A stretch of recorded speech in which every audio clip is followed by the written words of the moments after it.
ഏതൊക്കെ സൽക്കർമ്മങ്ങൾ അള്ളാഹുവിന്റെ സ്വർഗത്തിൽ കയറാനാണോ? സ്വർഗത്തിൽ കയറണമെങ്കിൽ കോടികൾ കൊടുത്തിട്ട് കാര്യമില്ല, നിസ്കാരം കൂട്ടിയത് കൊണ്ട് മാത്രമാവില്ല. ആദ്യം നമുക്കുണ്ടാകേണ്ടത് നമ്മുടെ ഹൃദയം തമ്മിൽ അടുക്കണം. മനസൈനാ മാഫി സുദൂരിഹിം മിൻ ഗില്ലിൻ ഇഖ്വാനാ അലാ സുറൂരിൻ മുതഖാബിലീൻ. അള്ളാഹുവിന്റെ ഖുർആൻ പറയുകയാ, നാളെ സ്വർഗത്തിൽ അല്ലാഹു സുബ്ഹാനഹു വ തആല ഒരുമിച്ച് കൂടുന്ന മുഅ്മിനീങ്ങളുടെ വിഷയം പറയുമ്പോ വനസൈനാ മാ ഫീ സുദൂരിഹിം മിൻ ഗില്ലിൻ ഇഖ്വാനാ, അവരുടെ ഹൃദയത്തിൽ നിന്ന് ഞാൻ വിദ്വേഷത്തെയും പകയെയും എടുത്തു മാറ്റി അവരുടെ ഉള്ളിൽ സാഹോദര്യമാകുമ്പോഴാണ് അലാ സുറൂരിൻ മുതഖാബിലീൻ, അള്ളാഹുവിന്റെ സ്വർഗത്തിന്റെ സ്വർണ്ണക്കട്ടിലുകളിൽ അവര് പരസ്പരം ചേർന്നിരിക്കുന്നതെന്ന് അള്ളാഹുവിന്റെ വിശുദ്ധ ഖുർആൻ.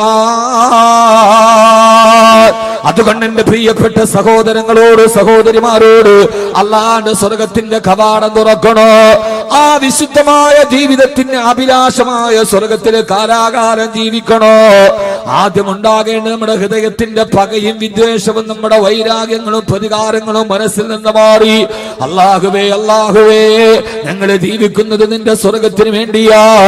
അതുകൊണ്ട് വാദ്ഖിൽനാ ബിറഹ്മതിക യാ റബ്ബനാ ദാറസ്സലാം. അല്ലാഹുവേ നിന്റെ നിത്യസമാധാനത്തിന്റെ ഭവനമായ ദാറുസ്സലാം എന്ന സ്വർഗത്തില് ഞങ്ങൾക്ക് നീ പ്രവേശനം നൽകണേ അല്ലാ എന്ന് നിങ്ങൾ ദുആ ചെയ്യണമെന്ന് അല്ലാഹുവിന്റെ വിശുദ്ധ ഖുർആൻ. അല്ലാഹു നമ്മുടെ ഹൃദയത്തിൽ സാഹോദര്യം അല്ലാഹു നിലനിർത്തി തരുമാറാകട്ടെ. സ്വർഗത്തിൽ പോണോ ആദ്യം ഹൃദയം നന്നാവണം. ഒരാളോടും പകയുണ്ടെങ്കിൽ സ്വർഗത്തിൽ പോവില്ല. ഒരാളോട് വിദ്വേഷം അകാരണമായ വിദ്വേഷം ഉണ്ടെങ്കിൽ സ്വർഗത്തിൽ പോവില്ല. അപ്പൊ നമുക്ക് സ്വർഗത്തിൽ പോണോ അതോ വല്ലവരോടുള്ള വിദ്വേഷം മനസ്സിൽ വെച്ചോണ്ടിരിക്കും? ഏതാ നല്ലത്? നമ്മളെ സംബന്ധിച്ചോളം നല്ലതേതാ? നമ്മുടെ സ്വർഗത്തിൽ പോകാൻ കഴിയുന്ന വഴി വെട്ടിത്തെളിക്കുക എന്നുള്ള. വേറൊരാളോട് നമുക്ക് വിദ്വേഷം ഉണ്ടായിട്ട് കാര്യം എന്താ ഉള്ളത്? ഒരു കാര്യമില്ല. അതുകൊണ്ട് അള്ളാഹു നമ്മുടെ ഹൃദയത്തെ നന്നാക്കി തരട്ടെ. ഒന്ന് ആമീൻ പറയ ഉറക്കെ. ഞാൻ ഇന്ന് ഇപ്രാവശ്യം വാതിന് വന്നത് ഒരു ലക്ഷ്യത്തോടു കൂടിയാണ്. ഇനി എന്ന കാര്യം ഞാൻ തീരുമാനിച്ചിട്ടില്ല. അതുകൊണ്ട് ആ ലക്ഷ്യം പൂർത്തീകരിച്ച് എനിക്ക് പോകണം. നിങ്ങൾ ഹൃദയം തുറന്ന് ആമീൻ പറയണം. അള്ളാഹു തൗഫീക്ക് നൽകട്ടെ. എന്നാ ഇപ്പൊ ഞാൻ ഈ പറയുന്ന പോലെ അത്ര വലിയ പ്രശ്നങ്ങൾ വല്ലതുകൊണ്ടോ ഒന്നുമില്ല. എല്ലാവരെയും മനസ്സിലൊരു ചെറിയൊരു കാർമേഘം അതങ്ങോട്ട് മാറി അൽഹംദുലില്ലാഹ് നല്ല മഴ പെയ്യും. അത്ര വലിയൊരു പ്രശ്നമുണ്ടോ? ഒന്നുമില്ല. അത്ര വലിയ പ്രശ്നമൊന്നുമില്ല. എന്നാലോ കൊച്ചു കൊച്ചു കൊച്ചു കൊച്ചു കൊച്ചു പരിഭവങ്ങളും പരാതികളും പരിമിതികളും പരിതാപങ്ങളും ഒക്കെയുണ്ട്. അതിനെയൊക്കെ കടന്ന് അള്ളാഹുവിന്റെ സ്വർഗത്തിലെത്താൻ ആദ്യം വേണ്ടത് നമ്മുടെ ഹൃദയത്തെ സംസ്കരിക്കണം. നമ്മുടെ ജീവിതത്തിന് വിശുദ്ധി ഉണ്ടാവണം. മടങ്ങുക ജീവിത വിശുദ്ധിയിലേക്ക് എന്ന വിഷയവുമായി ബന്ധപ്പെട്ട് ഞാൻ എൻ്റെ വിഷയത്തിലോട്ട് കടക്കുകയാണ്. അള്ളാഹു നാം ഏവരെയും സ്വീകരിക്കുമാറാകട്ടെ. അള്ളാഹു നാം ഏവരെയും സ്വീകരിക്കുമാറാകട്ടെ. അതുകൊണ്ട് വളരെ ചെറിയ ഒരു പ്രസംഗം, ആ പ്രസംഗത്തിൽ നമുക്ക് ആവശ്യമുള്ള കാര്യങ്ങൾ പറഞ്ഞ് ഇൻഷാ അല്ലാഹ് സന്തോഷത്തോടു കൂടി നമുക്ക് പിരിയാം. അള്ളാഹു സുബ്ഹാനഹു വ തആല നമ്മളെല്ലാവരെയും അവന്റെ ഇഷ്ടപ്പെട്ട ദാസന്മാരിൽ ഉൾപ്പെടുത്തി അനുഗ്രഹിക്കുമാറാകും. മനുഷ്യരെല്ലാം ആദമിന്റെ മക്കളാണ്. ആദമിന്റെ സന്തതികളെ കുറിച്ച് അള്ളാഹു പറഞ്ഞത് ഖുലിഖൽ ഇൻസാനു ദഈഫ, മനുഷ്യനെ ഞാൻ ബലഹീനനായിട്ടാണ് സൃഷ്ടിച്ചത് എന്നാണ്. എല്ലാ ബലഹീനതകളുടെയും ഉടമസ്ഥനാണ് മനുഷ്യൻ. അവനില്ലാത്ത ബലഹീനതകളില്ല. ഓരോ ആളുകൾക്ക് ഓരോ ബലഹീനതകൾ ഉണ്ടാവും. അത് വ്യത്യസ്തമായ ബലഹീനതകളാണ് എന്ന് മാത്രം. ചിലർക്ക് പെണ്ണൊരു ബലഹീനതയാണ്, ചിലർക്ക് കള്ളൊരു ബലഹീനതയാണ്, ചിലർക്ക് മക്കളൊരു ബലഹീനതയാണ്, ചിലർക്ക് ഭാര്യ ഒരു ബലഹീനതയാണ്, ചിലർക്ക് അധികാരം എന്നും അവരുടെ ബലഹീനതയാണ്, ചിലർക്ക് പണം അതവരുടെ ബലഹീനതയാണ്. അള്ളാഹു പറയുന്നു ഇങ്ങനെ 1000 ബലഹീനതകളുടെ അടിമയായിട്ടാണ് ഖുലിഖൽ ഇൻസാനു ദഈഫ, മനുഷ്യനെ ഞാൻ സൃഷ്ടിച്ചത് സ്വതവേ ബലഹീനനായിട്ടാണ് എന്ന് അള്ളാഹുവിന്റെ വിശുദ്ധമായ ഖുർആൻ. ആ ബലഹീനതകൾ നമുക്ക് ഉള്ളത് കൊണ്ട് തന്നെ സ്വാഭാവികമായി നമ്മളെല്ലാവരും മനുഷ്യനെല്ലാം തെറ്റ് ചെയ്യുന്നത് ആ ബലഹീനതകൾ അവനുള്ളത് കൊണ്ടാണ്. മലക്കുകൾക്ക് ബലഹീനതയില്ല, അതുകൊണ്ട് തന്നെ അവര് തെറ്റ് ചെയ്യില്ല. മനുഷ്യന് ബലഹീനതകളുണ്ട്, അതുകൊണ്ട് അവൻ തെറ്റ് ചെയ്യും. അതുകൊണ്ടാണ് ആദരവായ പ്രവാചകൻ നബി മുഹമ്മദ് മുസ്തഫ, ഉറക്കെ ആദരവായ പ്രവാചകൻ നബി മുഹമ്മദ് മുസ്തഫ സല്ലല്ലാഹു അലൈഹി വസല്ലം പറഞ്ഞത് കുല്ലു ബനി ആദമ ഖത്താഊൻ, ആദമിന്റെ മക്കളെല്ലാം പാപം ചെയ്യുന്നവരാണ്. പാപം ചെയ്യാത്തവരാരുമില്ല. ചിലർ രഹസ്യമായി, ചിലർ പരസ്യമായി. നിങ്ങളിൽ പാപം ചെയ്യാത്തവർ ആദ്യം അവളെ കല്ലെറിയട്ടെ എന്ന് പറഞ്ഞാൽ കല്ലെറിയാൻ ആരുടെയും കൈകൾ പൊങ്ങില്ല എന്നതാണ് ഏറ്റവും പ്രധാനപ്പെട്ട അവസ്ഥ. സ്ത്രീകൾ വളരെ കൂടുതലുണ്ട്. അതുകൊണ്ട് അവർ അടുത്തടുത്തിരുന്ന് സഹകരിക്കണം. ധാരാളം സ്ത്രീകളുണ്ട്, ഇരിക്കാനുള്ള സ്ഥലമില്ല. കാരണം അവർക്ക് കുശുമ്പ് കുറവായതുകൊണ്ട് ധാരാളം ആളുകൾ വന്നിട്ടുണ്ട്. ഈ പരിപാടിയിലൊന്നും അവര് ഭാഗവക്കല്ലാതെ പാവങ്ങളാണ് പെണ്ണുങ്ങൾ. അവർക്ക് വാത് കേട്ടാൽ മതി. ഇപ്പൊ ഏത് വാക്കവി ആയാലും വേണ്ടൂല, കാസിബി ആയാലും വേണ്ടൂല, നെയ്മി ആയാലും വേണ്ടൂല. അവർക്ക് അങ്ങനെ ഒന്നുമില്ല. അവർക്ക് നല്ല വാത് ആര് പറഞ്ഞത് അവരങ്ങോട്ട് കേൾക്കും. അങ്ങനെ സാധുക്കളാണ് ഈ പെണ്ണുങ്ങൾ. അതുകൊണ്ട് അവര് ധാരാളം വന്നിട്ടുണ്ട്. എല്ലാവരും ഒന്ന് അടുത്തിരിക്കുക എന്ന് പറഞ്ഞാൽ 2 പേരിരിക്കുന്ന സ്ഥലത്ത് 3 പേരെ ഇരുത്തുക. ചിരിക്കണ്ട, അങ്ങനെ ഇരിക്കാൻ പറ്റൂന്നാണ് ഖുർആൻ പറഞ്ഞത്. 2 പേരിരിക്കുന്ന സ്ഥലം 3 പേർക്ക് തികയുമെന്ന് ഖുർആൻ. യാ അയ്യുഹല്ലദീന ആമനൂ ഇദാ ഖീല ലക്കും തഫസ്സഹു ഫിൽ മജാലിസി ഫഫ്സഹു യഫ്സഹില്ലാഹു ലക്കും. ഓ സത്യവിശ്വാസികളെ, ഒരു സദസ്സിൽ നിങ്ങൾ ഇരിക്കുമ്പോൾ ഫഫ്സഹു, വിശാലത കാണിക്കീൻ എന്ന് നിങ്ങളോട് പറഞ്ഞു കൊടുത്താൽ ഫഫ്സഹു, നിങ്ങൾ വിശാലത കാണിക്കീൻ. നിങ്ങൾ വിശാലത കാണിച്ചു ഒരാൾക്ക് ഇരിക്കാൻ സ്ഥലം കൊടുത്താൽ യഫ്സഹില്ലാഹു ലക്കും, അള്ളാഹു നിങ്ങൾക്ക് വിശാലത ചെയ്തു തരും. അതുകൊണ്ട് സഹോദരിമാരെല്ലാവരും അവിടെ ഒന്ന് വിശാലത ചെയ്തു കൊടുക്കാൻ അള്ളാഹു തൗഫീക്ക് നൽകട്ടെ. സ്ത്രീകൾ വളരെ കൂടുതലുണ്ട്, എല്ലാവരും അടുത്തെടുത്തിരിക്കുക. ഞാൻ അതുകൊണ്ട് വളരെ പ്രധാനപ്പെട്ട ഒരു വിഷയത്തിലേക്ക് കടക്കുകയാണ്. നിങ്ങളിൽ പാപം ചെയ്യാത്തവർ ആദ്യം അവളെ കല്ലെറിയട്ടെ എന്ന് പറഞ്ഞാൽ കല്ലെറിയാൻ കഴിയുന്ന ആരാ ഉള്ളത്? പകൽ മാന്യന്മാരാണ് കൂടുതൽ. പകൽ വെളിച്ചത്തിൽ അവർ മാന്യന്മാരാണ്. ഇരുട്ടിൽ അവർ തെറ്റിന് അധകാരത്തിന് അടയാളങ്ങളാണ്. അതുകൊണ്ട് തന്നെ പാപം ചെയ്യുക എന്നത് എല്ലാവരുടെയും മനുഷ്യന്റെ ഒരു ബലഹീനതയാണെന്നിരിക്കെ ആദരവായ പ്രവാചകൻ നബി മുഹമ്മദ് മുസ്തഫ സല്ലല്ലാഹു അലൈഹി വസല്ലം പറയുകയാ, വഖൈറുൽ ഖതാഈന തവ്വാബൂൻ. ഏതൊക്കെ പാപങ്ങൾ നിങ്ങളുടെ ജീവിതത്തിൽ ചെയ്തുവോ ആ പാപങ്ങൾ ചെയ്യൽ സ്വാഭാവികമാണെന്നിരിക്കെ ആ പാപങ്ങളിൽ നിന്ന് പശ്ചാത്തപിക്കുന്നവനാരോ അവനാണ് പാപം ചെയ്തവരിൽ ഏറ്റവും ഉത്തമനെന്ന് ഹബീബായ നബി മുഹമ്മദ് മുസ്തഫ. പാപം ചെയ്യൽ സ്വാഭാവികമാണ് സഹോദരങ്ങളെ. പാപമില്ലാത്തവരാരുമില്ല, വിരളമാ. പക്ഷേ പാപം ചെയ്താൽ വീണ്ടും വീണ്ടും തുടർച്ചയായി പാപങ്ങൾ തന്നെ ചെയ്തുകൊണ്ടിരിക്കലല്ല. ഞാനൊരു പാപം ചെയ്തല്ലോ അല്ലാ എന്നാലോചിച്ചിട്ട് ആ പാപത്തിൽ നിന്ന് ആര് വെളിയിലേക്ക് വന്നുവോ, ആരതിൽ നിന്ന് പശ്ചാത്തപിച്ച് പടച്ചുറപ്പിലേക്ക് മടങ്ങിയോ, വഖൈറുൽ ഖതാഈന തവ്വാബൂൻ. പാപം ചെയ്യുന്നവരിൽ ഏറ്റവും ഉത്തമൻ പാപം ചെയ്തിട്ട് പശ്ചാത്തപിക്കുന്നവനാ. നമ്മുടെ ജീവിതത്തിൽ നാം ചെയ്യുന്ന പാപങ്ങൾ എത്രയോ വലിയ പാപങ്ങളാണ്. നമ്മുടെ ജീവിതം മുഴുവനെ കണ്ണുകൊണ്ട് കാണുന്നത് പാപമാ, കാലുകൊണ്ട് നടക്കുന്നത് പാപങ്ങളിലേക്കാ, ഹൃദയം കൊണ്ട് ചിന്തിക്കുന്നത് പാപങ്ങളെ കുറിച്ചാ. ഇങ്ങനെ ദൈനംദിന ജീവിതത്തിൽ ധാരാളം പാപങ്ങൾ നമ്മൾ ഇങ്ങനെ ചെയ്തുകൊണ്ടിരിക്കെ നമ്മുടെ പാപങ്ങളെ കുറിച്ച് നമ്മൾ ബോധവാന്മാരാകണ്ടേ. ആദ്യം നമ്മൾ ചെയ്യേണ്ടത്, ഞാൻ ഈ വിഷയത്തെ 2ആയി തിരിക്കുകയാണ്.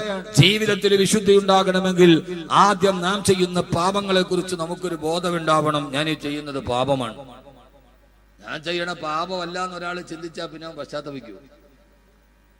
ഞാൻ ചെയ്യുന്നത് പാപമല്ല, ഞാൻ ഈ ചെയ്യുന്നത് നന്മയാണ് എന്നൊരാൾ വിചാരിച്ചാൽ പിന്നെ അവന് മാനസാന്തരം ഉണ്ടാവോ?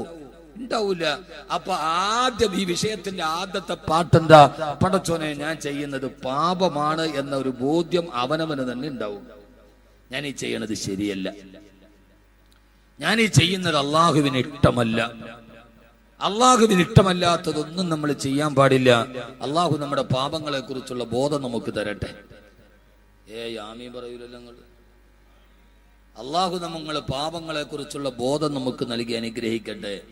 ഇവിടെ ഒരു വലിയ പ്രശ്നം, നമ്മുടെയൊക്കെ ചിന്ത എന്താണെന്നറിയോ? പാപം എന്ന് പറഞ്ഞാൽ വ്യഭിചരിക്കുക, കള്ളു കുടിക്കുക, പലിശ മേടിക്കുക, കൊല നടത്തുക, സിഹർ ചെയ്യുക, ഇതൊക്കെയാണ് പാപം, ബാക്കിയുള്ളതൊക്കെ നന്മയാണ് എന്ന് തെറ്റിദ്ധരിക്കുന്ന ലോകത്തിലെ മരമണ്ടന്മാരാണ്. ഇവിടെ ഞാനൊരു വിഷയത്തെ വേറെ രീതിയിൽ നിങ്ങളോട് നിങ്ങളുടെ മനസ്സറിഞ്ഞ്, നിങ്ങളുടെ പ്രശ്നത്തിന്റെ മനസ്സറിഞ്ഞ് ഞാൻ ഈ വിഷയത്തിലോട്ട് കടക്കാൻ, ഞാൻ ഈ ഒരു കാര്യം പറയുമ്പോൾ നിങ്ങൾ വേറെ ആരുമായിട്ട് എന്നെ കൂട്ടിയോജിപ്പിക്കാൻ പാടില്ല. അതാണ് വളരെ പ്രധാനപ്പെട്ട ഒരു വിഷയം. നമ്മൾ ആദ്യം ചിന്തിക്കുന്ന പാപം എന്ന് പറഞ്ഞാൽ എന്താ? വ്യഭിചരിക്കല് പാപോ? ഞാൻ വ്യഭിചരിക്കാറില്ല. കള്ളു കുടിക്കല് പാപമാ? ഞാൻ കള്ളു കുടിക്കാറില്ല. പലിശ മേടിക്കുന്നത് പാപമാ? ഞാൻ പലിശ മേടിക്കാറില്ല. കൊല നടത്തുന്നത് കൊലപാതകം പാപമാ? ഞാൻ ഒരാളെയും കൊന്നിട്ടില്ല. അപ്പൊ ഞാനാരാ? നല്ലവൻ. എന്റെ സഹോദരങ്ങളെ, പാപമാണ് എന്ന് ഖുർആൻ പറഞ്ഞ ചില പാപങ്ങളുണ്ട്. ആ പാപങ്ങളൊന്നും നമ്മുടെ ജീവിതത്തിൽ നിന്ന് മാറിയിട്ടുണ്ടോ? നമ്മളൊരു ഉസ്താദെ, നിങ്ങൾ തൗബയുടെ കാര്യമൊന്നും പറയണ്ട, ഞാൻ പാപം ചെയ്തിട്ടില്ല. എന്നാൽ ഞാൻ നിങ്ങളോടൊരു കഥ പറഞ്ഞു തരാം. ഹബീബായ നബി മുഹമ്മദ് മുസ്തഫ സല്ലല്ലാഹു അലൈഹി വസല്ലമ വ്യഭിചാരം മാത്രമല്ല ഞാൻ പറയുന്നത്, പിന്നീട് പറയാം ഇൻഷാ അല്ലാഹ്. ഖുർആൻ പറഞ്ഞ ഈ ഒരു സ്വഭാവം നിങ്ങളുടെ ജീവിതത്തിൽ ഉണ്ടാവാൻ പാടില്ല എന്ന് ഖുർആൻ പറഞ്ഞൊരു സ്വഭാവമുണ്ട്. ആ സ്വഭാവത്തിന്റെ പേരിലാണ് ഒരു സഹാബി പൊട്ടിക്കരഞ്ഞത്. ആ സ്വഭാവം നിങ്ങളോട് ഞാൻ പകർന്നു തരികയാണ്. ആ സ്വഭാവം നമ്മുടെ ജീവിതത്തിൽ നിന്ന് മാറ്റിവെക്കണം. മാറ്റി വെക്കൂ. ആ സ്വഭാവം ഞാൻ പറഞ്ഞുതരാം, നിങ്ങൾ മാറ്റുവോ? ഞാൻ വാള് പറഞ്ഞിട്ട് പോയാൽ പറയണ കാര്യം കൃത്യമായിട്ട് മനസ്സിലാക്കും. ബന്ധമാണ്. ആ സ്വഭാവം നിങ്ങൾ മാറ്റുവോ? എന്നാ പകുതി വിഷയങ്ങൾ തീരും. ഞാനത് പറയാം. ഇൻഷാ അല്ലാഹ് മാറ്റുമെന്ന് ഉറപ്പുള്ളവരൊക്കെ ഒന്ന് കൈവെക്ക്. വേറെ ഒന്നുമില്ല, കാശൊന്നും തരണ്ട. മാറ്റുമെന്ന് ഉറപ്പുള്ളവരൊക്കെ ഒന്ന് കൈവെക്ക്. മൊയ്തൊന്ന് കൈവെക്ക്. പൊക്ക്, രണ്ട് കൈയും വെക്ക്. ഇത്ര മസ്താന കൈവെക്കാത്ത പൊക്ക. ആദ്യം ഞാനാ പൊക്കിയത്, എന്നിട്ടല്ലേ നിങ്ങളെ പൊക്കണം. ഒന്നും വിഷമിക്കണം. ആദ്യം പൊക്കിയതാരാ? ഞാനാണ്. അനിതാത്ത ആദരവായ പ്രവാചകൻ നബി മുഹമ്മദ് മുസ്തഫ സല്ലല്ലാഹു അലൈഹി വസല്ലം മദീനത്തെ പള്ളിയിൽ അല്ലാഹുവിന്റെ പ്രവാചകൻ ഖുർആൻ പഠിപ്പിച്ചുകൊണ്ടിരിക്കവേ അല്ലാഹുവിന്റെ പ്രവാചകന്റെ ചാരത്തേക്ക് ഒരു സഹാബി ഓടി വന്നിട്ട് പറഞ്ഞു, നബിയേ ഹലക്തു യാ റസൂലല്ലാഹ്, ഹലക്തു യാ റസൂലല്ലാഹ്, അല്ലാഹുവിന്റെ തിരുഹൃദയ ഞാൻ നശിച്ചു പോയി നബിയേ. ഖുർആൻ പഠിപ്പിച്ചുകൊണ്ട് മദീനത്തെ പള്ളിയുടെ ചാരത്തിരിക്കുന്ന പ്രവാചകന്റെ മുമ്പിലേക്ക് ഓടി വന്നിട്ട് ഒരു സഹാബി പേടിയോടെ പറയാ, യാ റസൂലല്ലാഹ്, ഓ യാ ഹബീബല്ലാഹ്, നബിയേ ഞാൻ നശിച്ചു പോയി, നബിയേ ഞാൻ നശിച്ചു പോയി. ആരാ? മഹാനായ സാബിത്ത് ബിൻ ഖൈസ് റളിയല്ലാഹു തആല അൻഹു. സാബിത്ത് ബിൻ ഖൈസ് പ്രവാചക ചാരത്ത് വന്ന് കണ്ണിലൂടെ കണ്ണുനീര് തടം തള്ളിയാ തുടങ്ങി. ഹലക്തു യാ റസൂലല്ലാഹ്, ഞാൻ നശിച്ചു പോയി നബിയേ. എന്താ സാബിത്തെ പറയുന്നത്? നീ നശിച്ചു പോകുവാനോ? അല്ലാഹുവിന് ഇഷ്ടപ്പെട്ട അനുയായിയല്ല നീ? അല്ലാഹുവിന്റെ റസൂലിനോട് പറഞ്ഞു, യാ റസൂലല്ലാഹ്, ഖുർആൻ മോശമാണെന്ന് അല്ലാഹു ഖുർആനിലൂടെ പറഞ്ഞ ഒരു സ്വഭാവം എനിക്കുണ്ട് നബിയേ. ആ സ്വഭാവം മോശമാണെന്ന് ഖുർആൻ ശപിച്ച സ്വഭാവമാണ്. ആ സ്വഭാവം എനിക്കുണ്ട് നബിയേ. ഇന്നലെ അങ്ങേക്കായത്തിറങ്ങിയപ്പോ ആ ആയത്തിലൊരു ശപിക്കപ്പെട്ട സ്വഭാവത്തെ ഖുർആൻ പറഞ്ഞുവല്ലോ. ആ സ്വഭാവം എനിക്കുണ്ട് യാ റസൂലല്ലാഹ്. അതുകൊണ്ട് ഞാൻ നശിച്ചു നബിയേ. ബഹുമാനപ്പെട്ട സാബിത്ത് ബിൻ ഖൈസ് റളിയല്ലാഹു അൻഹു, അല്ലാഹു ഖുർആനിലൂടെ മോശമാണ് എന്ന് പറഞ്ഞ സ്വഭാവം ഏതാ? സാബിത്ത് ബിൻ ഖൈസ് വ്യഭിചരിച്ചിട്ടല്ല, സാബിത്ത് ബിൻ ഖൈസ് മദ്യപിച്ചിട്ടില്ല, സാബിത്ത് ബിൻ ഖൈസ് പലിശ വാങ്ങിച്ചിട്ടല്ല. ഏതാണ് സാബിത്ത്? ഈ ഹദ്ദാദ് നഗറിന്റെ ശബ്ദം കേൾക്കാൻ എത്തിയവരോട് മനസ്സിന് തൊട്ടിട്ടാണ് ഞാൻ പറയുന്നത്. മഹാനായ സാബിത്ത് ബിൻ ഖൈസ് റളിയല്ലാഹു അൻഹു പറഞ്ഞു, അല്ലാഹുവിന്റെ ഖുർആൻ ഇന്നലെ അങ്ങ് ഓതി പറഞ്ഞപ്പോൾ ഒരു സ്വഭാവത്തെ പറഞ്ഞില്ലയോ? ലാ തഖ്സബന്ന അൽദീന യഫ്റഹൂന ബിമാ ആതൗ വയുഹിബ്ബൂന അൻ യഹ്മദൂ ബിമാ ലം യഫഅലൂ. ഒരു വിഭാഗം ആളുകളുണ്ട്, അവരുടെ ജീവിതത്തിലെ ഏറ്റവും വലിയ സ്വഭാവം ഏതാ? വയുഹിബ്ബൂന അൻ യഹ്മദൂ ബിമാ ലം യഫഅലൂ. ഇത് ഖുർആൻ പറഞ്ഞ സ്വഭാവമാണ്, ബാക്കിയുടെ വകയല്ല. തങ്ങൾ ചെയ്യാത്ത കാര്യങ്ങൾ മറ്റുള്ളവരെ കൊണ്ട് പറയിപ്പിച്ച് എല്ലാവരുടെയും മുമ്പിൽ തങ്ങളുടെ പേരുകൾ ഉയർത്തപ്പെട്ട് സ്തുതിക്കപ്പെടണമെന്ന് ചില ആളുകൾക്ക് ഹൃദയത്തിൽ സ്വഭാവമുണ്ട്. ആ സ്വഭാവം മോശമാണ് യാ റസൂലല്ലാഹ്. ലാ തഫറഹൂന ബിമാ തൗ വയുഹിബ്ബൂന അൻ യഹ്മദൂ ബിമാ ലം യഫഅലൂ. അവരുടെ സ്വഭാവം വയുഹിബ്ബൂന അവർക്ക് പെരുത്തിട്ടമാണ് അയ്യുഹ്മദു അവരെ കുറിച്ച് ലോകത്ത് മുഴുവനെ പരിചയപ്പെടുത്തുക, അവരെ കുറിച്ച് ആളുകൾ പറഞ്ഞുകൊണ്ട് നടക്കുക. എന്തിനാണ് ഇവര് ചെയ്ത കാര്യമല്ല, അബിമാലം യഫഅലൂ അവര് ചെയ്യാത്ത കാര്യങ്ങൾ പോലും പർവ്വതീകരിച്ച് മറ്റുള്ളവരെ കൊണ്ട് പറയിപ്പിച്ച് മറ്റൊരാളുടെ മുമ്പിൽ ജനങ്ങളുടെ മുമ്പിൽ എപ്പോഴും വലുതാവാനുള്ള ആഗ്രഹം മനസ്സിലുണ്ടാവുക. ഇത് ഖുർആൻ നിരോധിച്ച സ്വഭാവമാണ്, ഇത് ഖുർആൻ നിഷേധിച്ച സ്വഭാവമാണ്, ഇത് ഖുർആൻ ശപിച്ചാണ്, ഇത് അല്ലാഹ് കിട്ടപ്പെടാത്ത സ്വഭാവമാണ്, ഇത് അമലുകളെ നശിപ്പിക്കുന്ന അദ്ദേഹത്തിന്റെ സ്വഭാവമാണ്, ഇത് നരകത്തിന്റെ പ്രവേശനത്തിന്റെ കാരണമായ സ്വഭാവമാണ്. അങ്ങനെ ആർക്കെങ്കിലും ഒരു മനസ്സിൽ തോന്നിയാൽ ഞാൻ ചെയ്യാത്ത കാര്യങ്ങൾ പറഞ്ഞ് മറ്റുള്ളവരുടെ മുമ്പിൽ ഞാൻ എപ്പോഴും ലൈവായി പർവ്വതീകരിപ്പിച്ചപ്പെടുക നിൽക്കണമെന്ന് ആരെങ്കിലും ആഗ്രഹിച്ചാൽ അത് അല്ലാഹുവിന് ഇഷ്ടമല്ലെന്ന് ആയത്തിറങ്ങിയല്ലോ നബിയേ. സാബിത്ത് ബിൻ ഖൈസ് റളിയല്ലാഹു തആല അൻഹു പറയാ, നബിയേ മറ്റുള്ളവരെന്നെ കുറിച്ച് സ്തുതിക്കുന്നത് എനിക്കിഷ്ടമാണ് നബിയേ. ഹലക്തു യാ റസൂലല്ലാഹ് ഞാൻ നശിച്ചു പോയി നബിയേ. ഇതോടെ എന്നെ അമലുകൾ നശിച്ചില്ലേ, മറ്റുള്ളവരുടെ മുമ്പിൽ വലിയവനാകാനാണ് ഞാൻ ഇതൊക്കെ ചെയ്തതെങ്കിൽ പിന്നെ ഞാൻ നശിച്ചു പോയില്ലേ. ഈ ആയത്തിറങ്ങിയപ്പോ മഹാനായ സാബിത്ത് ബിൻ ഖൈസ് റളിയല്ലാഹു തആല അൻഹു പൊട്ടിക്കരഞ്ഞുകൊണ്ട് ഹബീബായ നബിയുടെ ചാരത്ത് വന്നെങ്കിൽ ഞാൻ എന്റെ പ്രിയപ്പെട്ട സഹോദരങ്ങളോട് ഓർമ്മിപ്പിക്കുകയാ, ഇതേവരെ ഈ സ്വഭാവം മോശമാണെന്ന് നമ്മൾ ഗണിച്ചിട്ടുണ്ടോ? ഈ സ്വഭാവം ഖുർആൻ പാടില്ല എന്ന് പറഞ്ഞതാണ് നമ്മൾ ചിന്തിച്ചിട്ടുണ്ടോ? ഇങ്ങനെ എത്രയെത്ര ശുദ്ധിയില്ലാത്ത ഹൃദയമാണ് നമ്മുടെ ഹൃദയമെന്ന് ആലോചിക്കുമ്പോ മഹാനായ സാബിത്ത് ബിൻ ഖൈസ് റളിയല്ലാഹു അൻഹു പറയാ, മനുഷ്യരുടെ ഇടയിൽ ഏറ്റവും പരിഹാസ്യമാകുന്ന സ്വഭാവം ഈ സ്വഭാവമാ, പരിഹാസ്യമാകുന്ന സ്വഭാവം ഈ സ്വഭാവമാ. ഈ സ്വഭാവത്തിൽ നമ്മളൊരാൾ വലുതാവാറില്ല. പലപ്പോഴും ഈ വിനീതനായ ഞാനൊക്കെ വകുതിന് പോകുമ്പോ പല ആളുകളും എല്ലാം ചുറ്റിപ്പറ്റി കൂടിയിട്ട് അവസാനം പറയും, ഉസ്താദേ ഞാൻ ഇന്ന ആളാ, എന്റെ പേരൊന്ന് സദസ്സിൽ പറഞ്ഞേക്കണേ, അല്ലെങ്കിൽ എന്നെ കുറിച്ചൊന്ന് 4 വർത്തമാനം പറഞ്ഞേക്കണേ. അതോടുകൂടി അവനെ കുറിച്ച് എനിക്കുണ്ടായിരുന്ന എന്റെ മനസ്സിലുള്ള വലിപ്പം കുറയാകുകയല്ലേ. ഇവൻ മറ്റുള്ളവരുടെ മുമ്പിൽ സ്തുതിയാവാൻ ആഗ്രഹിക്കുന്ന ആളാ. പൊന്നുമോനെ, നമ്മുടെ പ്രവർത്തനങ്ങൾ കണ്ടിട്ട് മറ്റൊരാളാണ് പറയേണ്ടത്, അതവരെ ഇഷ്ടപ്പെട്ടിട്ടല്ല. എത്രയോ ആളുകൾ അങ്ങനെയൊക്കെ ലോകത്ത് ജീവിച്ചിരുന്നിട്ടുണ്ട്, അങ്ങനെയൊക്കെ ജീവിച്ചിരുന്നിട്ടുണ്ട്. ആദരവായ പ്രവാചകൻ നബി മുഹമ്മദ് മുസ്തഫ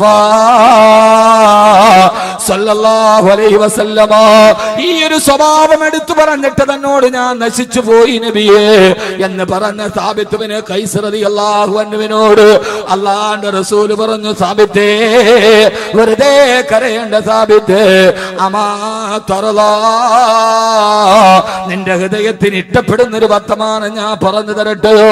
എന്താണ് നബിയേ? സാബിത്തേ അന്ത തഈശു ഹമീദാ വതമൂതു വഹീദാ വതദ്ഖുലുൽ ജന്നാ. സാബിത്തേ ജീവിക്കുന്നിടത്തോളം കാലം എല്ലാവരും നിന്നെ സ്തുതിക്കും സാബിത്തേ. വതമൂതു ഷഹീദാ നീ മരിക്കുമ്പോ രക്തസാക്ഷിയായി മരിക്കും സാബിത്തേ. വതദ്ഖുലുൽ ജന്നാ അങ്ങനെ നീ അല്ലാഹുവിന്റെ സ്വർഗ്ഗത്തിലെത്തും സാബിത്തേ. ഞാൻ എന്റെ പ്രിയപ്പെട്ട സഹോദരങ്ങളോട് ഇത് ഓർമ്മിപ്പിക്കുന്നതെന്നറിയോ?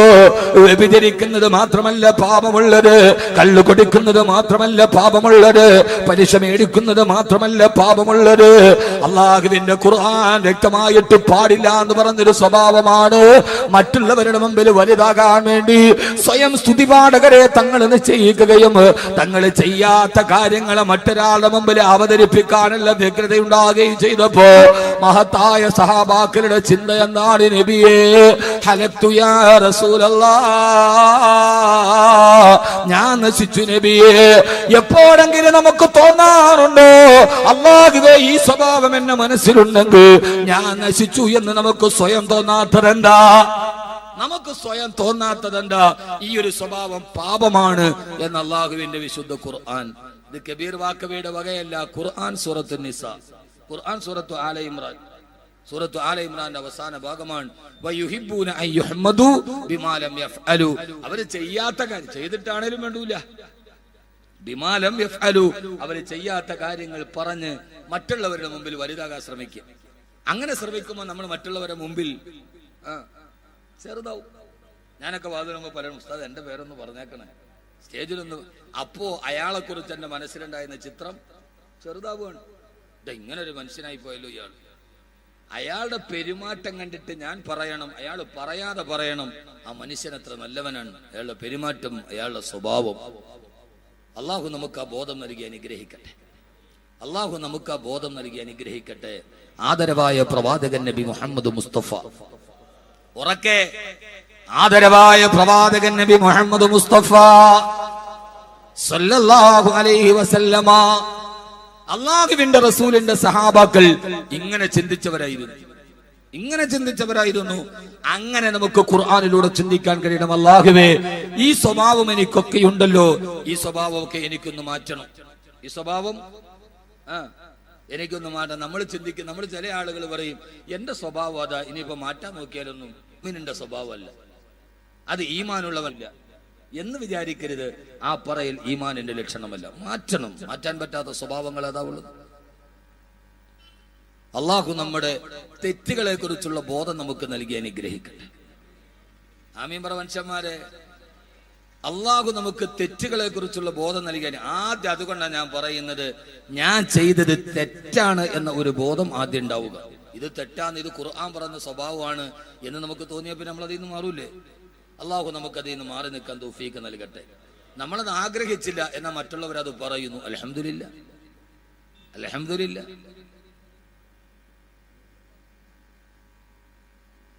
ഇങ്ങനെ തെറ്റുകളെ തിരിച്ചറിയുകയും ആ തിരിച്ചറിഞ്ഞ തെറ്റുകളുടെ പാതയിൽ നിന്ന് മാറുകയും ചെയ്യുമ്പോഴാണ് മനുഷ്യ ലോകത്തിൽ ഏറ്റവും നല്ലവനായി മാറുക. നമുക്കങ്ങനെ മാറാൻ കഴിയേണ്ടതുണ്ട്. ഞാൻ പറഞ്ഞോണ്ട് നിങ്ങൾക്ക് വിഷമമൊന്നുമില്ലല്ല, ഒന്നുമില്ല. ഒരു പരിപാടിക്ക് എവിടെയെങ്കിലും ഒരു MLA കണ്ടു, അതിന്റെ ഇടയ്ക്കൂടെ ഞൂന്ന് പോയിട്ട് അപ്പുറത്തുനിന്ന് ഒരു സെൽഫി എടുക്കുക, പോസ്റ്റ്. അപ്പൊ അവൻ MLA ആരായി, അടുത്ത ആളായി. ബാക്കി പോയി ഒരു സൈഡിൽ കൂടെ പോയി ഇപ്പുറത്ത് നിന്നൊരു ഫോട്ടോ എടുത്തില്ല, ഉടനെ പ്രൊഫൈല് മാറി. മുഖ്യമന്ത്രി അതിലേ പോയാൽ അതിന്റെ അപ്പുറത്തൂടെ നിന്നിട്ട് ഒരെണ്ണം എടുത്തിട്ട് തീർന്നു. മന്ത്രി അതിലേ പോയാൽ തീർന്നു. ഇതൊന്നും അല്ല. നമ്മൾ അള്ളാഹുവിന്റെ മുമ്പിലാണ് വലിയവരാകട്ടെ. മറ്റുള്ളവന്റെ മുമ്പിൽ വലിയവനായിട്ട് ഒരു കാര്യം ഉണ്ടാവില്ല. അത് മണ്ണിന്റെ അടിയിൽ തീരാനുള്ളതാണ്. ആരുടെ മുമ്പിൽ വലിയവനായിട്ട് കാര്യം എന്താ? മരിച്ചു എന്ന് കേട്ടപ്പോ 400 പേര് കൂടെ മരിച്ച പുരട്സി തലൈവി ജയലളിത എവിടെ? ചെന്നൈ നഗരത്തിന്റെ കടൽ തീരത്തിന്റെ താഴത്ത് എവിടെയോ മണ്ണിൽ പോയി പുഴുക്കൾ തിന്നിട്ട് ആ തടിച്ച ശരീരം തീർന്നിട്ടുണ്ട്.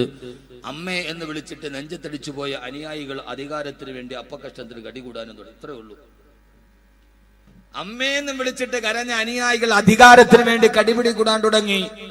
മരിച്ചു എന്ന് കേട്ടപ്പോ 400 പേര് കൂടെ മരിച്ചു എന്നാ കണക്ക് പറയുന്നത്. എന്ത് ആ പെണ്ണെവിടെ പോയി? അവൾ 6 അടി മണ്ണിലേക്ക് പോയി.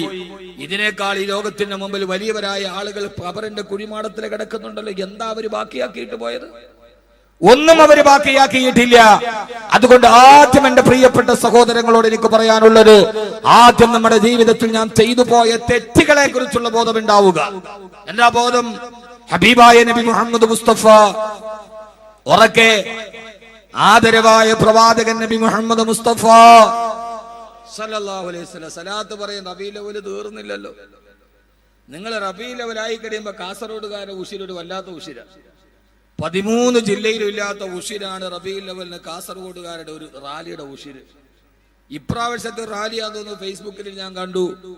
ഏറ്റവും വില കൂടിയ കാറുകൾ മാത്രം ഒരു 10-12 എവിടെയാ നടന്നതെന്നൊന്നും എനിക്കറിയില്ല. നിങ്ങൾ കണ്ടില്ല? അവനവന്റെ കാര്യം നിങ്ങൾ കാണൂലല്ലോ. ആദ്യം റേഞ്ച് റോവർ, പിന്നെ പോർഷെ, പിന്നെ ഓഡി, ബെൻസ്, അത് മാത്രം കുറെ ഇങ്ങനെ നിരന്നു വരുന്നു. ഹെഡ്ലൈറ്റിൽ പച്ച തുണി കെട്ടിട്ട് അത് മറച്ചിരിക്കുന്നു.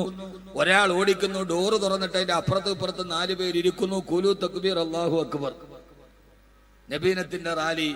പിന്നെ ചില ജമീനത്തിന്റെ മുമ്പിൽ കമാൻഡോ, ചിലതിനകത്ത് പട്ടാളക്കാര്.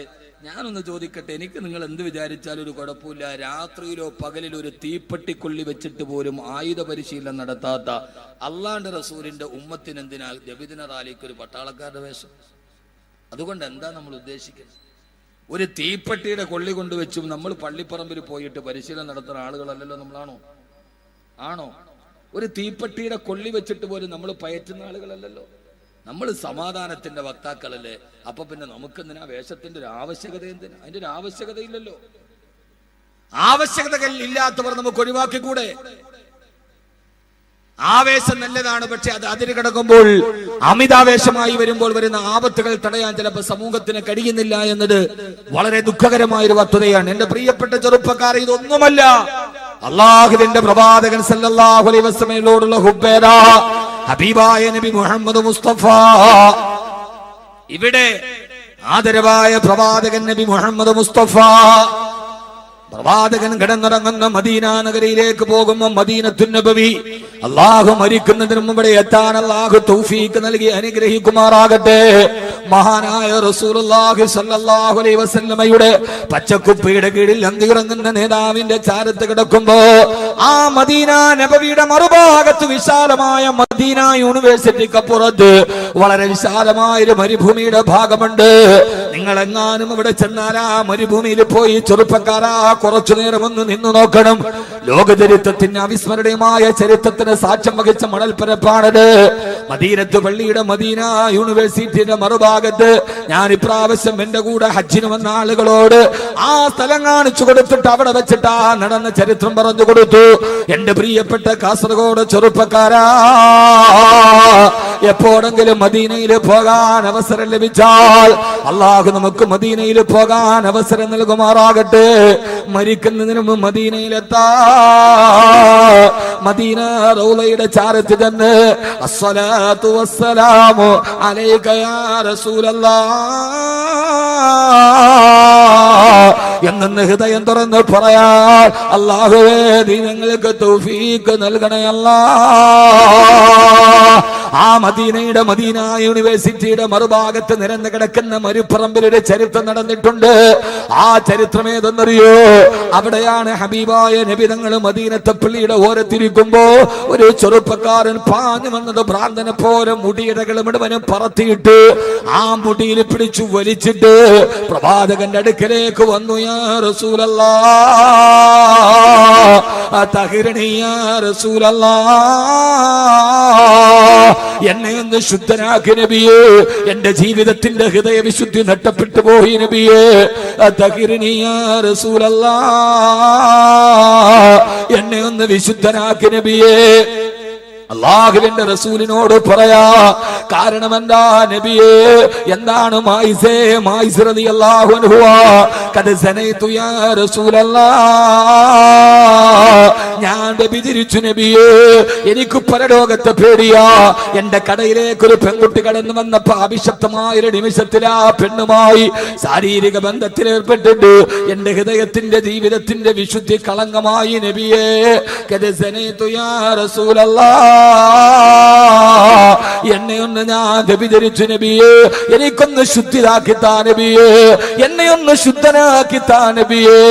ആരാ പറയുന്നത്? ജീവിതത്തിന്റെ സന്മാർഗങ്ങളുടെ കൊടുമുടികൾ താണ്ടിക്കിടക്കുമ്പോഴും അറിയാതെ ജീവിതത്തിനൊരു പാപം ചെയ്തപ്പോ ആ സമയത്ത് അള്ളാഹിനെ കുറിച്ചുള്ള ബോധ്യമുണ്ടാവുകയാ, പരലോകത്തെ കുറിച്ചുള്ള പേടി വരികയാ.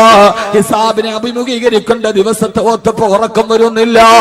നമുക്ക് പരലോകത്തെ പേടിയില്ലല്ലോ, നമുക്ക് ആഖിറത്തെ പേടിയില്ലല്ലോ, നമുക്ക് ഹിസാബിന് ഭയമില്ലല്ലോ, നമുക്ക് സിറാത്തിനെ കുറിച്ച് ചിന്തയില്ലല്ലോ. ഒന്നുമില്ലാതെ നമ്മൾ ഇവിടെ കിടന്ന് ആടിത്തുമറുക്കുകയാ. ഹബീബായ നബി സല്ലല്ലാഹു അലൈഹി വസല്ലമയുടെ മദീനത്തിന്റെ ചാരത്ത് നടന്ന ചരിത്രം അറിയുമ്പോ നബിദിനം എന്ന് പറഞ്ഞാൽ അല്ലാഹുവിന്റെ റസൂലിനെ ഓർക്കല, അവിടുത്തെ സഹാബത്തിനെ ഓർക്കല. എന്റെ പ്രിയപ്പെട്ട ചെറുപ്പക്കാരാ, ഹൃദയം തുറന്ന് ഞാൻ പറയാ, അല്ലാഹുവിന്റെ റസൂലിന്റെ ചാരത്ത് നടന്ന ഈ മാനസിക പരിവർത്തനത്തിന്റെ ചരിത്രം പഠിക്കണം. റബീഉൽ അവ്വൽ ഇതൊക്കെ നമ്മുടെ ജീവിതത്തിന്റെ ഓർമ്മകളാകണം. അല്ലാതെ നബിദിനത്തിന്റെ ആഘോഷം എന്ന് പറഞ്ഞാൽ അത് പച്ചക്കൊടിയും പിടിച്ചിട്ട് ലൈറ്റുകളുടെ മുമ്പിൽ പച്ചട്ടം പോലെ വെച്ചത് മറിച്ചു മാറ്റി കാതടപ്പിക്കുന്ന സംഗീതങ്ങളുമായി റോഡ് ബ്ലോക്കാക്കിയിട്ട് നബിദിനാഘോഷം നടക്കലല്ല. പണ്ടൊക്കെ നാട്ടിൽ നബിദിന റാലി നടക്കുമായിരുന്നു. ഈ മദ്രസയിലെ കുട്ടികളും സയ്യിദന്മാരും ആലിമീങ്ങളും ഒക്കെ റബീഉൽ അവ്വൽ 12 രാവിലെ റോഡിലൂടെ അച്ചടക്കത്തോട് മദ്രസയുടെ കൊച്ചുകുട്ടികൾ പച്ചക്കൊടിയും പിടിച്ച് ആലിമീങ്ങള് സയ്യിദന്മാര് നേതൃത്വം നൽകി പോകുന്ന വഴിയിൽ ബുറുദ പാടി, പോകുന്ന വഴിയിൽ മൗലിദ് പാടി. ഇന്ന ബൈതന അൻഹു ലൈസ മുഹ്താജന ഇല സുറൂർ എന്ന് പോയ അല്ലാഹുവിന്റെ റസൂലിന്റെ ജന്മദിനം ആഘോഷിക്കുന്ന പതിവുകളിൽ നിന്ന് അടിച്ചുപൊളിയുടെയും ആഘോഷത്തിന്റെയും തലമുറ വൈകുന്നേരമാകുമ്പോ അള്ളാന്റെ കാതടപ്പണ സംഗീതവുമാവും. വണ്ടികളുടെ മുകളിൽ പച്ചക്കൊടിയും കിട്ട്. ഇതേവരെ നിസ്കാരമില്ല, നോമ്പില്ല, സക്കാത്തില്ല, ഹജ്ജില്ല. ആണ്ടറുതിയുടെ ഒരു ദിവസം മാത്രം സമൂഹത്തിന്റെ ആഘോഷങ്ങളെ തെറ്റിദ്ധരിപ്പിക്കുന്ന വികരമാക്കി മാറ്റുന്ന ഇപ്രാവശ്യത്തെ നബിദിനാഘോഷത്തിന്റെ ഒരു പോസ്റ്റ് ഫേസ്ബുക്കിൽ കണ്ടു. വലിയൊരു ലോറി നിറച്ചിട്ട് പച്ചത്തുണി കൊണ്ട് അലങ്കരിച്ചിരിക്കുകയാ. അതിന്റെ നാലുപാടിൽ ലാ ഇലാഹ ഇല്ലല്ലാഹ് മുഹമ്മദ് റസൂലുള്ളാഹി എഴുതിയിട്ടുണ്ട്. കുറെ ഫ്രീക്കന്മാരായ ചെറുപ്പക്കാരെ തലമുടി ഇങ്ങനെ ഫ്രീക്കായി വെട്ടി അവര് പച്ചക്കൊടി പിടിച്ചിട്ട് കുലു തക്ബീർ വിളിക്കുകയാ. സുബ്ഹാനല്ലാഹ്. ഒരു ചെറുപ്പക്കാരൻ കാലെടുത്ത് ചവിട്ടിയിരിക്കുന്നത് ലാ ഇലാഹ ഇല്ലല്ലാഹ് മുഹമ്മദ് റസൂലുള്ളാഹി എഴുതിയിരിക്കുന്ന ബാനറിന്റെ മുകളിൽ കാല് ചവിട്ടിയിട്ട് അവൻ തക്ബീർ വിളിക്കുകയാ. എന്റെ പ്രിയപ്പെട്ട പൊന്നുമോനെ, ഞാനൊന്ന് ചിന്തിക്കട്ടെ, ഇന്നേവരെ ഹൃദയത്തിന്റെ ചിന്തകളും വികാരങ്ങളും മാറ്റാത്തത് എങ്ങനെയാ? എങ്ങനെയാടാ യുവാവേ നിനക്ക് ആ സമയത്ത് ഇങ്ങനെ ആഘോഷത്തിൽ അടിച്ചു തീർക്കാൻ കഴിയാ? ആ സമയത്ത് നിന്റെ സഹോദരങ്ങളും മാനത്തിന് വേണ്ടി കേടുകയല്ലേ? എങ്ങനെയാ നിനക്ക് ഇങ്ങനെ ആഘോഷിക്കാൻ കഴിയാ? അതേ സമയത്ത് നീ നോക്കുമ്പോ ബശാറുൽ അസദ് എന്ന ഏകാധിപതിയായ സർവാധിപതിയായ സ്വേച്ഛാധിപതിയായ വംശാധിപതിയായ ആ രാജാവിന്റെ പട്ടാളക്കാര് സിറിയയിലെ അവര് ചോദോ എന്തെന്നറിയോ? പാതിരാ സമയത്ത് തകർത്ത് കയറി പുരുഷന്മാരെ പിടിച്ച് തൂണില് ബലമായി കെട്ടിയിട്ട് അവരെ തോക്കിന്റെ മുനയിൽ ചൂണ്ടി നിർത്തി. ബാക്കി പട്ടാളക്കാരെ കടപ്പറയിൽ കിടക്കുന്ന ഭാര്യയെയും പെൺമക്കളെയും പരസ്യമായി മാനഭംഗം ചെയ്യുമ്പോ നെഞ്ചിലേക്ക് ചൂണ്ടിവെച്ച കാഞ്ചി വലിച്ചാൽ ശരീരം തെറിച്ചു പോകുമ്പോ കാഞ്ചി മുനയുടെ മുമ്പിൽ നിർത്തി പാവപ്പെട്ട ഭാര്യമാരെയും പെൺമക്കളെയും മാനഭോ ഇത് ഞങ്ങൾക്ക് കൂട്ടുകാര് വിളിച്ചു ചോദിക്കുമ്പോ ബോംബ് വർഷങ്ങള് ശരീരത്തിലേക്ക് പതിച്ചിട്ട് അതിന്റെ അവശിഷ്ടങ്ങള് ശരീരത്തിൽ തുളച്ചു കയറുമ്പോ ഓപ്പറേഷൻ ടേബിളിൽ കൊണ്ടുപോയി ഓപ്പറേഷന് മലത്തിക്കിടത്തവേ ബോധം കെടുത്താൻ അനസ്തേഷ്യയുടെ മരുന്ന് പോലും ഇല്ലാതെ ആശുപത്രിയില് പച്ച ശരീരത്തിലേക്ക് പിച്ചാത്തി കുത്തിക്കയറ്റുമ്പോ വേദന മറക്കാൻ അല്ലാഹുവിന്റെ ഖുർആൻ ഉറക്കോടി അല്ലാഹു സമദ് ലം യലിദ് വലം യൂലദ് വലം യകുൽ ലഹു കുഫുവൻ അഹദ്. തന്റെ ശരീരത്തിൽ ഓപ്പറേഷൻ ചെയ്യുമ്പോ ബോധം കെടുത്താൻ മരുന്നില്ലാതെ അല്ലാഹുവിന്റെ ഖുർആൻ ഉറക്കയോകുന്ന സിറിയയിലെ പാവപ്പെട്ട 10 വയസ്സുള്ള ബാലന്മാരില്ലേ? എന്റെ പ്രിയപ്പെട്ട ചെറുപ്പക്കാരാ, വമാലക്കും ലാ തുഖാതിലൂന ഫീ സബീലില്ലാഹ് വൽ മുസ്തലഫീന മിനർ റിജാലി വൻ നിസാഇ വൽ വിൽദാൻ അല്ലദീന യഖൂലൂന റബ്ബനാ അഖ്രിജ്നാ മിൻ ഹാദിഹിൽ ഖറിയത്തിൽ ളാലിമി അഹ്ലുഹാ വജഅൽ ലനാ മിൻ ലദുൻക വലിയൻ വജഅൽ ലനാ മിൻ ലദുൻക നസീറാ. സിറിയയിലെ അലപ്പോവില് പാവപ്പെട്ട പെണ്ണുങ്ങൾ കിടന്നിട്ട് നിലവിളിക്കുകയാ. നമ്മുടെ സഹോദരിമാരെ നിലവിളിക്കുകയാ. നമ്മളിവിടെ ആഘോഷത്തിന്റെ തിമിർപ്പ് നടക്കുമ്പോ പട്ടാളക്കാരാൽ ക്രൂരമായി മാനഭംഗം ചെയ്യപ്പെട്ട് കയ്യും കാലും വെട്ടിയെറിയപ്പെട്ട് കുടിൽ നിന്ന് വലിച്ചെറിയപ്പെടുന്ന സിറിയയിലെ പെങ്ങന്മാര് വിളിച്ചു തോടിക്കുന്നുണ്ട്.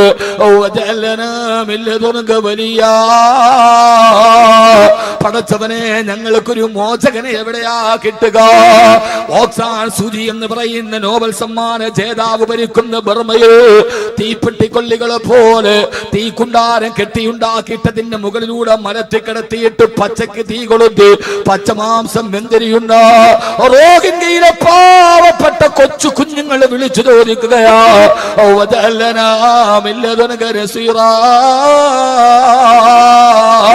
പടച്ചവനെ, സലാഹുദ്ദീൻ അയ്യൂബിയെ പോലെ, ഇമാമുദ്ദീൻ സഞ്ജിയെ പോലെ, നൂറുദ്ദീൻ സംഗിയെ പോലെ, ഉമർ മുഖ്താറിനെ പോലെ ഞങ്ങൾക്കൊരു സഹായിയെ തരണേ അല്ലാ.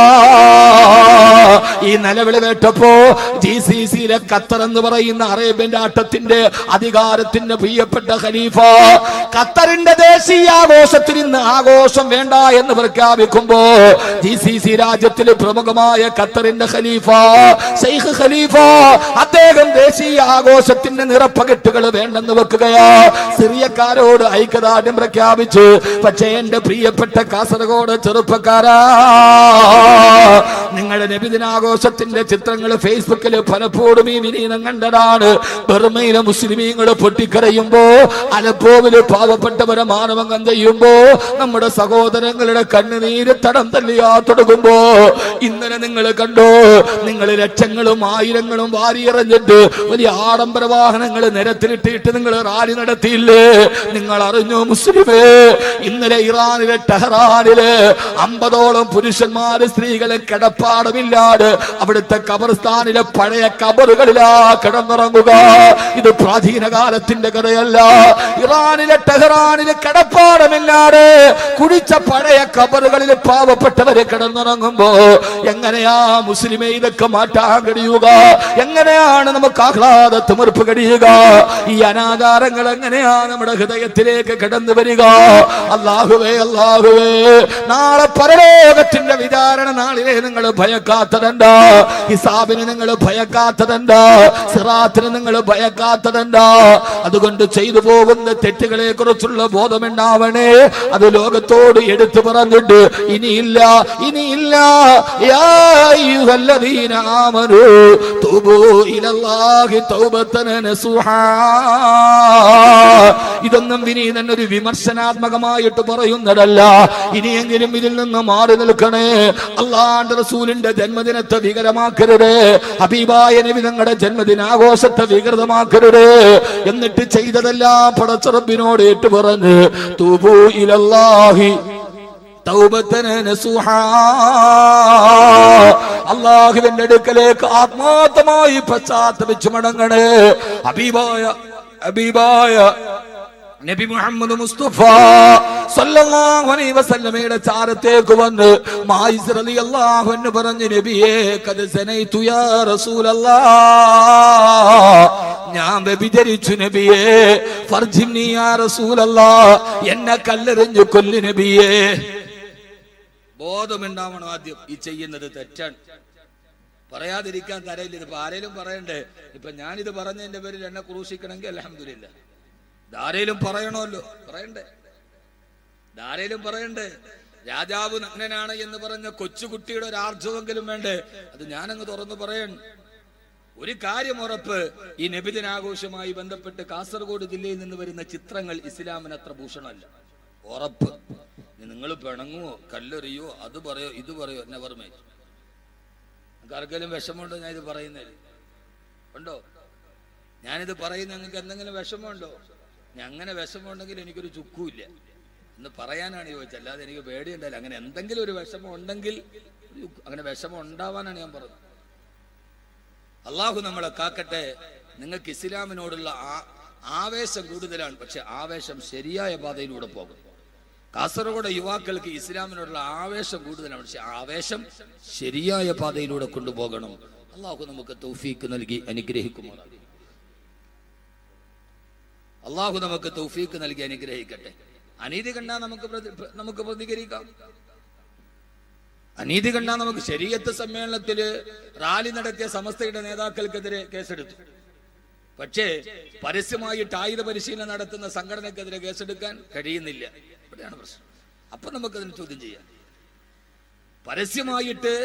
പരസ്യമായിട്ട് ആയുധ പരിശീലനം നടത്തുന്നവരോട് അരുത എന്ന് പറയാൻ ഭരണാധികാരികൾക്ക് കഴിയുന്നില്ല. റാലിയിൽ പങ്കെടുത്ത ആരോ കുറെ ചെറുപ്പക്കാർ ഏതോ ഒരു മുദ്രാവാക്യം വിളിക്കാൻ കേസ് ഉറപ്പാണ്. ഇപ്പോ പല സമയത്തും ദേവാലയങ്ങളുടെ മുമ്പിൽ തന്നെ ആയുധ പരിശീലനം നടത്തുന്നു എന്ന് വാർത്ത വരുന്നു. അവരവരുടെ തന്നെ ചാനലുകൾ വെടിവിടുന്നു. ആരും നടപടിയെടുക്കുന്നില്ല. നിങ്ങളൊന്ന് ആലോചിച്ച് നോക്കിൻ. ആയുധ പരിശീലനം നടന്നത് മലപ്പുറം ജില്ലയിൽ നടന്നത് ഒരു പള്ളിയുടെ മുറ്റത്ത്, നേതൃത്വം നൽകിയത് ഒരു മുസ്ലിയാര്. എന്തായിരിക്കും കഥ? അങ്ങനെയാ നടന്നെങ്കിൽ എന്തായിരിക്കും കഥ?